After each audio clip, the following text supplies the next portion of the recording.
जय माताजी मित्रों, स्वागत है આજના નવા વિડીયોમાં। આજે તારીખ છે 28/5/2026 ને ઘણા બધા મિત્રોની કોમેન્ટો આવતી હતી કે શું દાંતીવાડા ડેમમાં પાણીની આવક શરૂ થઈ કે નહીં। દાંતીવાડા ડેમના તાજા અને લાઈવ સમાચાર લાવો તો આજે આપણે બનાસકાંઠા જિલ્લાના જીવાદોરી સમાન ગણાતા દાંતીવાડા ડેમ ઉપર એક નજર કરીએ।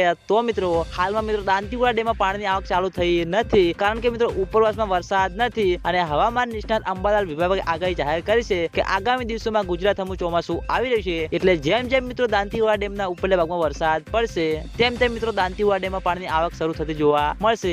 તો મિત્રો હાલમાં તો દાંતીવાડા ડેમમાં બિલકુલ પણ પાણીની આવક શરૂ થઈ નથી અને જો મિત્રો દાંતીવાડા ડેમમાં પાણીની આવક શરૂ થશે તો અમે તમને આ ચેનલ દ્વારા વિડીયો બનાવીને જાણ કરવામાં આવશે। એટલે તમે બધા અમારી ચેનલ ઉપર નવા હોય તો સૌથી પહેલા વિડીયોને લાઈક કરી દેજો, કોમેન્ટ કરી દેજો અને ચેનલને સબસ્ક્રાઇબ કરવાનું ભૂલતા નહીં, જેથી કરીને અમે દાંતીવાડા ડેમના અવનવા વિડીયો લઈને આવીએ તો સૌથી પહેલા તમને ખબર પડી જાય। તો મિત્રો જય માતાજી।